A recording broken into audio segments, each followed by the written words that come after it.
espérate. Yo al momento de aceptar eso, cuando me propongan, haría un perfecto, pero vamos a completar las reglas de tu proceso. Se prohíbe utilizar medios dilatorios. Las audiencias solamente van a ser 3, ¿ya? Que serán la primera audiencia, el primer mes, la segunda audiencia, el segundo mes, la tercera audiencia, el tercer mes, el cuarto y quinto mes para que yo resuelva, ¿no? Los informes orales se llevarán a cabo de acá en 15 días posteriores a la actuación de pruebas, o 10 días posteriores a la actuación. Le pongo las reglas y se las completo de esa manera, ¿no? O puedo también todas esas reglas ponerlas en el convenio. Muy bien, entonces el convenio debería proponerte todas esas alternativas. Lamentablemente no suele ocurrir. Entonces, normalmente en el ADOT las partes deciden someter la administración por parte de sus propios árbitros, y si no se pactó cláusula arbitral, ahora el artículo 216 nos va a proponer una alternativa, pero vamos a ver ahora. Entonces, el reglamento incorporándose bajo las competencias arbitrales del OCE, ¿no? Entonces, el 216, si es que yo no tengo, o yo pretendo someterlo a un arbitraje ad hoc, yo debería decirlo de manera expresa. Si no lo digo, ahora el 216 ya no tiene como solución que yo lo voy que se debe entender que es un ad hoc, ya no. El 216, cuando yo no señalo que va a ser un arbitraje ad hoc, se debe entender que va a ser un arbitraje administrado por el OCE. Y veamos acá cómo quedó esa redacción.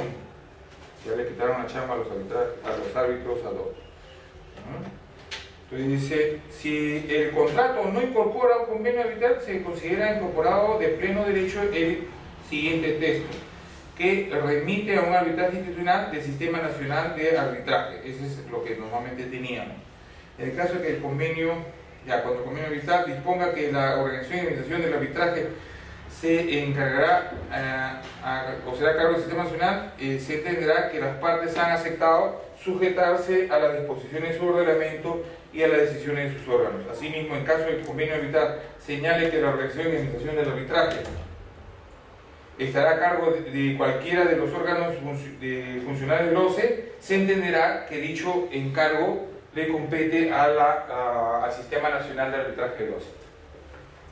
Se han aclarado algunos aspectos sobre todo sobre la interpretación, porque cuando no podías, señalabas que era el Sistema Nacional de Arbitraje del OCE, yo me someto a un arbitraje ad hoc con la regla del OCE, podrías incluso interpretar, ¿no?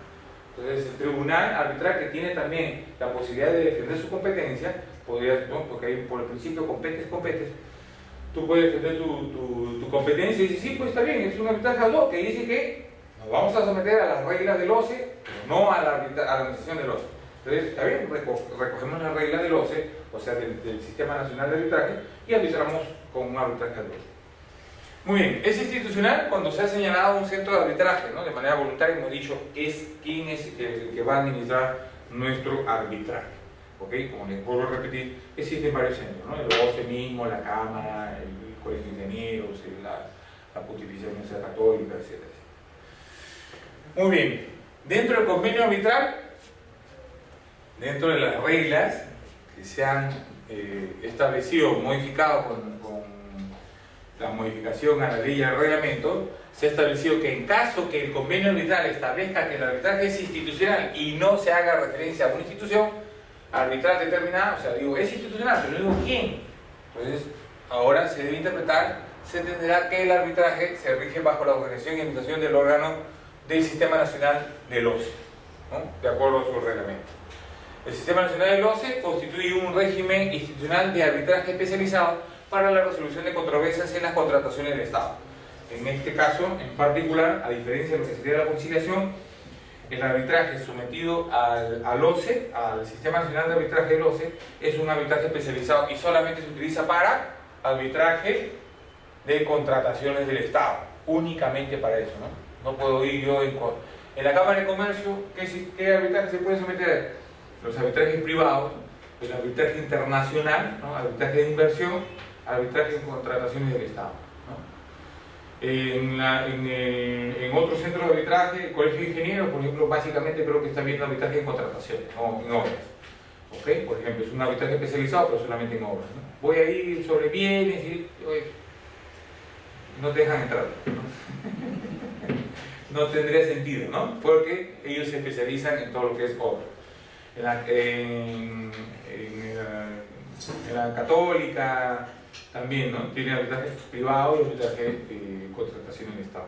¿Ok? Entonces, en este caso en particular solamente es especializado en obras públicas.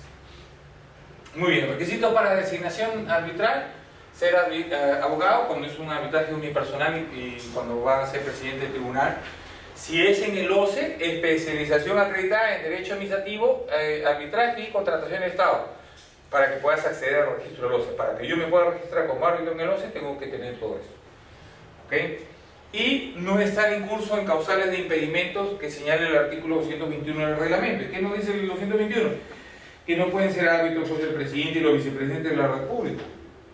Parece muy bien, sana decisión. Los magistrados, con excepción de los jueces de paz. ¿Ya? Y habla de jueces de paz, no dice si es juez de paz letrado o no letrado. Entendemos que deben estar en curso en ese ámbito todavía.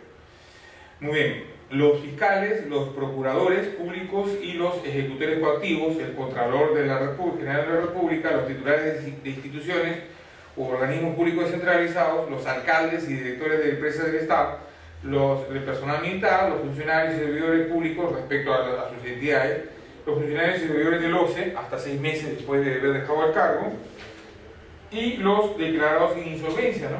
Y los sancionados o inhabilitados por los respectivos colegios profesionales. Entonces ahí hay una relación taxativa de quienes no pueden ser designados como árbitros.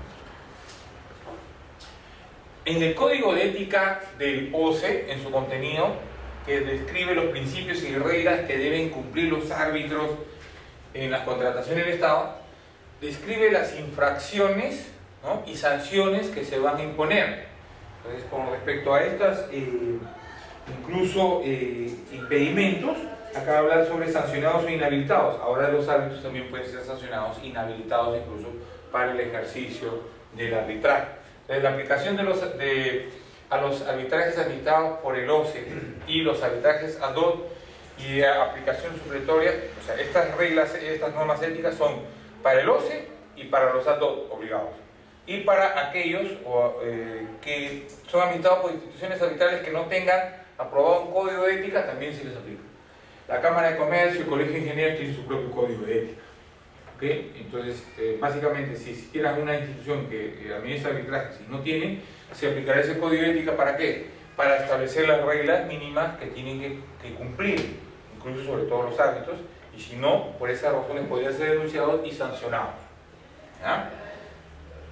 Entonces, aquí va a contener todas las infracciones cometidas por árbitros o no, porque establezca una sanción aplicable. A ver, incumplimiento de los deberes de los árbitros pueden ser sancionados por el OCE con el Código de Ética y el reglamento, mediante amonestación escrita, suspensión temporal o inhabilitación permanente para ejercer el cargo de árbitro. ¿Okay? Ahora, puede existir, como vamos a ver más adelante, la posibilidad pues, que un árbitro pueda ser cuestionado en su momento por alguna de las partes respecto a su imparcialidad, pues, ¿no? A su independencia. ¿Okay?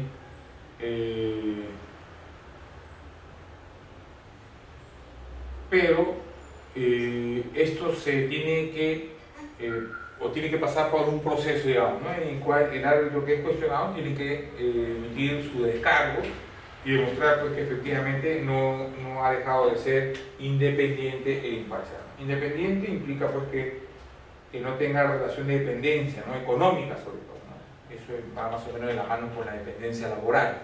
¿Okay? Oye, tú has sido empleado o mantienes un vínculo contractual de locación de servicio o algo por el estilo con esta parte, en consecuencia no eres imparcial, no puede ser árbitro, ¿no? El árbitro tiene que ser neutral, tiene que ser independiente e imparcial, básicamente. ¿Okay? También vínculos sanguíneos. Sí, también el grado de parentesco que pueda tener con o alguna de las partes con quien es el representante legal o incluso con el abogado, ¿okay? De la parte el abogado que defiende a una de las partes, etc., ¿no? Eso también puede ser todo aquello que cause duda sobre tu imparcialidad o independencia. ¿Por qué? Porque esto es una relación de confianza, ¿ya? Yo debo confiar en la imparcialidad e independencia del árbitro para someter mi conflicto o mi controversia. Aplicable a mecanismos de recusación arbitral como remedio. Entonces la recusación es el medio, el mecanismo que sirve para solicitar al árbitro que sea parte del proceso si no es independiente o imparcial, a mi entender. ¿Okay? Entonces, para tener en cuenta, la confianza es la base sobre la cual se estructura la institución arbitral. ¿Okay? Es sobre esta base que funciona o debería funcionar el arbitraje, sobre la confianza. Entonces, el arbitraje es lo que son los árbitros, ¿ya? Si el árbitro no tiene una actitud de independiente, de imparcial, de neutral, o sea, va a ir en desmedro de la institución arbitral. Pero el arbitraje es una institución, es una vía de alternativa para solución de controversias y debe tener, o sea, visos de seguridad, de transparencia, que permita pues que las personas, ¿no?, las partes en conflicto puedan ver como una muy buena alternativa para solucionar las controversias o los conflictos que tengan, ¿no? Porque a veces se cuestiona, por ejemplo, el Poder Judicial por inseguridad, por situaciones, por falta de transparencia en las decisiones, quizás. Entonces, eso daña, pues, ¿no? Así como ha dañado la imagen del Poder Judicial, podría dañar la imagen del arbitraje. Entonces, es importante que prevalezca esto. Los árbitros entonces tienen la responsabilidad de preservar la confianza en la institución arbitral. Los árbitros deben ser prístinos, incólumes, ¿no?, en su accionar. Y si no, pues, la parte tiene todo el derecho de cuestionarlo, de pedir su remoción incluso, o si no, recusarlo, ¿no? Pueden removerlo entre ambas partes. Si las dos partes están de acuerdo, lo remueven. Pero si no, si una sola nomás quiere removerlo, tiene que recusarlo. Ese es el medio que va a utilizar. El número de árbitros depende de diversos factores. Las partes podrán fijar libremente el número de árbitros, es lo que dice la ley de arbitraje. O sea, puede ser par o impar, porque así lo dice la ley. Las partes van a fijar el número de árbitros. A falta de acuerdo o en caso de duda, van a ser 3. Esa es la segunda regla. ¿Sí? En primer lugar, son las partes. Las partes dicen, si ambas partes se ponen de acuerdo, no, número par. Van a ser 4 árbitros, o van a ser 2. Y bueno, el problema va a ser si los árbitros no se ponen de acuerdo y no deciden por unanimidad. Si van a ser 4, bueno, perfecto, todavía existe la posibilidad de que decidan por mayoría. Pero si son 2, va a surgir un conflicto cuando no exista acuerdo entre las partes, entre los árbitros. ¿Okay? Entonces, la segunda regla dice, ok, a falta de acuerdo de las partes, o si hay una duda, ¿cuántos van a ser? Serán 3. Ok, en la Cámara de Comercio de Lima siempre hay número impar de árbitros, ¿no? ¿Cómo procedemos si en el caso de que las partes hayan pactado un número par? O sea, si nos sometemos a la regla de la Cámara de Comercio, siempre va a ser un número impar. Pero si las partes dicen, no, yo quiero que sea par, bueno, pues es el convenio arbitral, tenemos que respetarlo. Pero entonces tenemos que tener dentro de nuestro reglamento algún mecanismo para que el tribunal, ¿no?, del centro de arbitraje sea quien tenga el voto dirimente o decida, pues, en caso de empate. ¿Ya? Tiene que haber de todas maneras un mecanismo que permita solucionar el impasse, ¿no?, cuando se vea equiparado, digamos, las opiniones de uno y otro árbitro y no haya forma de ponerse de acuerdo y cómo resolver un tema. Ok, la Cámara de Comercio de Lima, a falta de acuerdo de árbitro único, ¿no? Dice árbitro único salvo complejidad de las controversias, en cuyo caso son 3. ¿Quién designa en cada caso los árbitros? Son 3 árbitros. ¿Quién designa? Cada parte designado. ¿Ya? Tiene que ser de la lista de árbitros de la Cámara. ¿Ya? Una parte designa su árbitro, ¿no? Su árbitro. Perfecto. Designa al árbitro de parte y la otra también designa al otro árbitro de parte. Ambos árbitros tienen que ponerse de acuerdo para designar a un tercero. Ese tercero tiene que ser de la lista de árbitros de la Cámara. Lo mismo ocurre con el OCE. ¿Ya? Esas son las reglas que normalmente se aplican. ¿Ya? Esas reglas van a permitir que se designen. Pero si no hay un acuerdo, entonces se recurre a la institución y se le dice, bueno, no hemos llegado a un acuerdo, ustedes designen. Entonces la institución va a elaborar una terna, ¿no? 3 árbitros, lo presenta a su tribunal y el tribunal decide, ya, vamos a designar a B, y ese es el que se decide. Y ese se incorpora al tribunal arbitral. ¿Ok? Ese es un mecanismo. Ahora les voy a mostrar algunas otras alternativas. Cuando ustedes tengan que ir a un arbitraje, sería bueno que se pudieran poner de acuerdo, porque muchas veces no se puede poner de acuerdo. Pero si existe la parte A y la parte B en un arbitraje, yo le diría como regla que A señale o proponga una terna arbitral. Entonces va a proponer a 1A, a 1B y a 1C. Muy bien. No, esto me va a salir más difícil todavía. Vamos a poner acá para vincularlo primero con la raíz a A1, a A2 y a A3. Y el señor en la otra parte va a proponer a B1, a B2 y a B3. Muy bien. Ahora sí, va a estar más simpático. ¿Qué vamos a hacer? Esa es la terna que propone A y esa es la terna que propone B. Entonces, B va a elegir al árbitro de A y A va a elegir al árbitro de B. ¿Ya? La elección va a ser cruzada. Esa regla es interesante, ¿eh? ¿Por qué es simpática? ¿Qué les parece?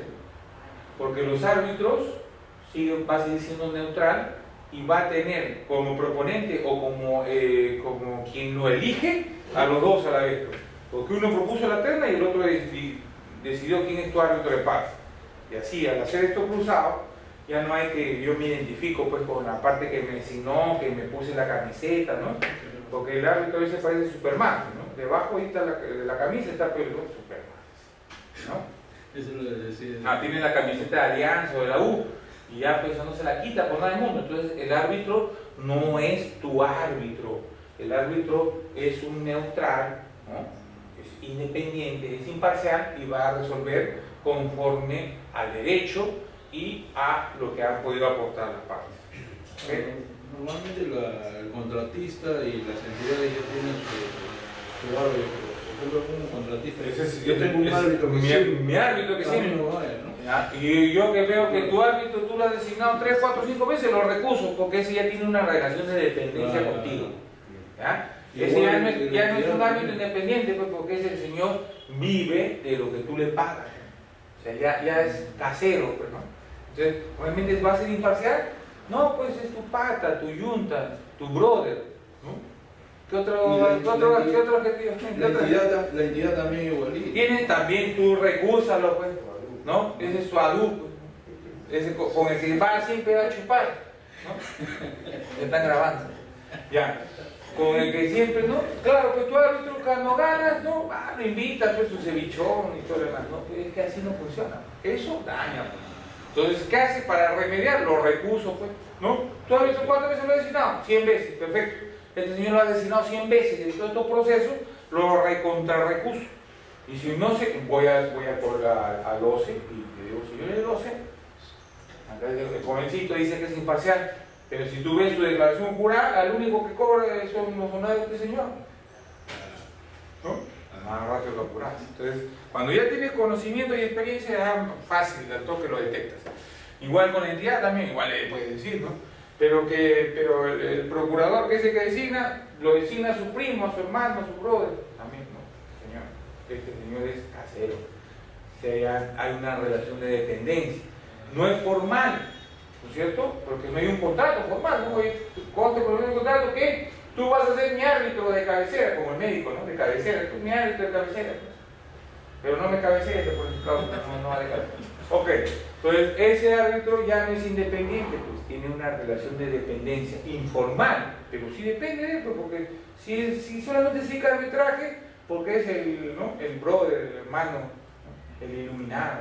Entonces él también te va a hacer tu imposición de manos y te va a hacer ganar todo tu arbitraje. Entonces no se trata de eso, ¿no? Se trata de que se resuelvan los conflictos de manera independiente.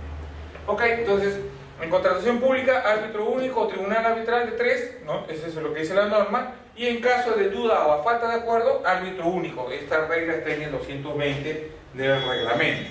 ¿Ok? Y eso no ha sido modificado, ¿no? El arbitraje será resuelto por árbitro único o por un tribunal arbitral conformado por 3 árbitros, según el acuerdo de las partes. Aparte del acuerdo entre las partes, o en caso de duda, será resuelto por árbitro único. Esta es la regla. Entonces, eso es lo que se va a estimar en el caso de que tengamos que... Pero reglas como esta y cualquier otra es más sana. ¿Por qué? Porque de esa manera ya no, el árbitro no se va a ver vinculado, afectiva, emocional, ¿no? Con el que lo designa, ¿no? Al contrario, va a decir, no, ambos han querido designarme, ahora yo siento que los quiero a todos y voy a ser más imparcial, ¿no? Sí. Pero esa regla depende, pues, ¿no? Porque... No, pero tiene que estar establecida, porque, claro, o al momento de designar los árbitros, no establece una regla, cada uno va a designar a su propio. Y al que esté designado todo, pero existen casualidades en la vida, que ya tú me pones tu terna y mi terna, pero yo justo la que terna que tú yo te conozco, y tú eres chuchella. Ya, y yo designo al otro que, claro, dentro de la terna del otro señor, justo conozco a uno que es mi pata, ¿no? Mi yunta, mi brother, y lo designo. Si el otro detecta que efectivamente existe un vínculo y que no le favorece a sus intereses, a pesar de que es el árbitro caserito y todo lo demás, ¿no? Va a decir, no, acá hay. Entonces, es cuestionable, pues, por eso les vuelvo a repetir. No se trata de que tú seas el árbitro de cabecera, no eres el médico de cabecera que le va a dar el mejoralito todos los días, sino que es un profesional independiente. En consecuencia, no es necesario que se repita pues, el mismo árbitro, ¿no? Y si se repite, válidamente la otra parte puede cuestionar, pues no diga que existe una relación de dependencia. No es formal, pero sí, ¿no? De manera consecutiva, sí viene siendo designado por el señor. Y el OCE puede pronunciarse diciendo que sí puede existir razones para... ¿Y cuántas veces seguidas? ¿Cuántas veces seguidas? No hay en realidad, no hay una regla, pero la cuestión es, como te voy a repetir, es bajo el principio de presunción de que tú debes ir, o sea, y otra cosa, que el árbitro, y ahora vamos a ver el deber de los árbitros, vamos a ver si está acá, ¿no? Procedimiento de designación. Y lo vamos a ver, el árbitro tiene de sus obligaciones declarar, hacer una declaración, ¿okay? Una declaración de que es totalmente independiente e imparcial. Tiene que decir si te conoce, ¿no? Se ha cruzado contigo una fiesta o algo, tiene que decirlo. ¿Por qué? Porque en el arbitraje ahora estamos llegando al extremo de que si apareces en una foto con el que te ha designado, no, existe una relación de familiaridad. En consecuencia te recusan, ¿no? A un árbitro lo recusaron porque aparecían unas fotos en un campo de furito. ¿Ya? Habría que evaluar pues, si jugó para el mismo equipo. Y si jugó para el equipo contrario, se dejó meter gol o no. Y si no, jugando para el equipo contrario fue el que lo pateó, pues lo lesionó. Pues ahí está evidentemente probado que no había pues un vínculo de familiaridad, además se tienen broncas. ¿Ya? No, pero hasta ese extremo, de ver fotos en el Face. Y eso ha sido objeto de recusación. ¿Ya? Entonces, parece suena, ¿no? Pero ahora recusan por cualquier cosa. Porque es socio del mismo club donde yo. Han recusado porque es de la misma promoción. Han estudiado juntos. Oye, pero hace 20 años. Claro, no, pero han estudiado en la misma persona, en la misma facultad. Sí, señor, pero no llevamos los mismos cursos. Nunca nos hemos cruzado. Es más, su especialidad es otra. Es como si fuera médico, ¿no? Sí, pues, pero en el estudio general sí dice, no, ya, las que tienen facultad con estudios generales, sí, pues ahí dice, pero en el estudio general sí, bueno, pero ahí no sabía ni siquiera que iba a ser abogado. Y te recusan por eso. Entonces, ahora, ¿es válida esa recusación? No, ahí sí, pues no. Te recusan hasta por opinión. Perdón, antes del nombramiento, ¿hacen toda esa investigación? No, después de decir, cuando te designan, tú tienes el deber de, al momento de aceptar, hacer una declaración jurada de que eres independiente e imparcial. ¿Ok? En esa declaración tienes que mencionar si lo conociste.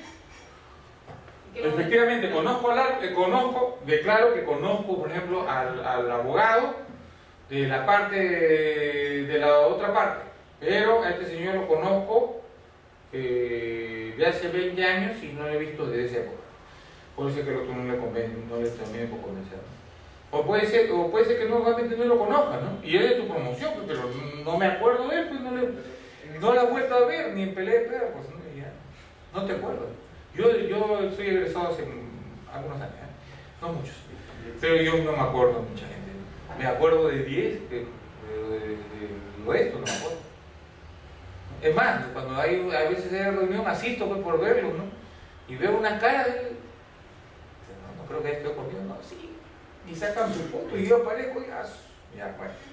Entonces, pero tú tienes que declarar lo que tienes convicción y conoces, sabes, ¿no? Pero si a veces tú lo ves y por el apellido ni te acuerdas, ¿no? Pero resulta que te investigan porque te investigan y dicen, no, sí, acá está promoción de colegio. Oye, pero era de kinder, no te pasa. Eso no es razonable, ¿no? Eso no sería razonable, ¿ok? Pero puede ser, las partes tienen derecho a recusar. Las partes podrán acordar libremente procedimiento de designación de los árbitros, como el modelo que les mostré. Ese es el procedimiento, perfecto. O no, que decida es un ganador, pero que la designación de los árbitros lo haga la Católica, o que lo haga el OCE, o que lo haga el Colegio de Ingenieros. Puedo decir eso. Pueden establecer un procedimiento especial, pueden someterse a un procedimiento contenido en un reglamento arbitral. Ya, la designación de los árbitros lo hacemos nosotros de acuerdo a las reglas de tal entidad. Solamente para la designación, esa es la regla. Puede delegar en un tercero la designación o puede cuidar de no vulnerar los principios de igualdad. O en un tercero, que lo designe la Católica, lo designe así. ¿Cuándo se vulnera el principio de igualdad? Cuando uno solo tiene la prerrogativa de designar a los árbitros. Pues ahí está fregado. A ver, que la entidad dice, no, los árbitros serán designados por la entidad. Espérate. ¿Este es arbitraje o qué? ¿No? Quieres jugar un partido, como tú quieres con el juez de línea y lo sabe el árbitro, el juez de línea y el veedor, todo ¿no? Se trata de que tengamos la misma posibilidad de exponer nuestro caso y que un neutral, evaluándolo, decida quién tiene la razón. De eso se trata. ¿Okay? En contratación pública, a falta de acuerdo en la designación de árbitro único o de cualquiera de los miembros del tribunal arbitral, la designación recaerá en el OCE. El OCE designa al árbitro de su registro de árbitro, de esa relación que tiene de árbitro, y dicha designación es definitiva e impugnable en ambos casos. O sea, no va a haber la posibilidad de impugnar o hacer alguna apelación respecto a la designación que haga el OCE, ¿no? Pero en el caso de las partes hayan pactado, la regla la tenemos en el 228 del reglamento. Muy bien, procedimientos de designación en caso de arbitraje internacional, no solamente como conocimiento. La ley de arbitraje señala cuando corresponda a la Cámara de Comercio, esta la que será la del lugar del arbitraje, o a falta del lugar de arbitraje pactado será la Cámara de Comercio de Lima, ¿no? En este caso me parece que solamente actualmente la Cámara de Comercio de Lima es la única que tiene o lleva arbitrajes de inversión, arbitraje internacional, ¿ya? Si se nombra árbitro único o presidente del tribunal, se tendrá en cuenta que deberá, además de las condiciones del árbitro, la nacionalidad de las partes para nombrar al árbitro de distintas nacionalidades, ¿no? Digamos, si es que hay un conflicto entre un inversionista nacional y uno extranjero, ¿ok? Sería razonable que se tome en cuenta que el árbitro que va a resolver no sea pues uno nacional, la otra parte no va a sentirse, digamos, que se está cautelando adecuadamente su derecho. Por eso en los arbitrajes de inversión en general se pacta que los arbitrajes se van a llevar con las reglas del CIAD y de los organismos internacionales de comercio, ¿okay? Los centros de arbitraje que existen en Ginebra, en Estados Unidos, ¿no? Para que de esta manera se extraiga de la competencia del Estado y se recurra a un centro de arbitraje internacional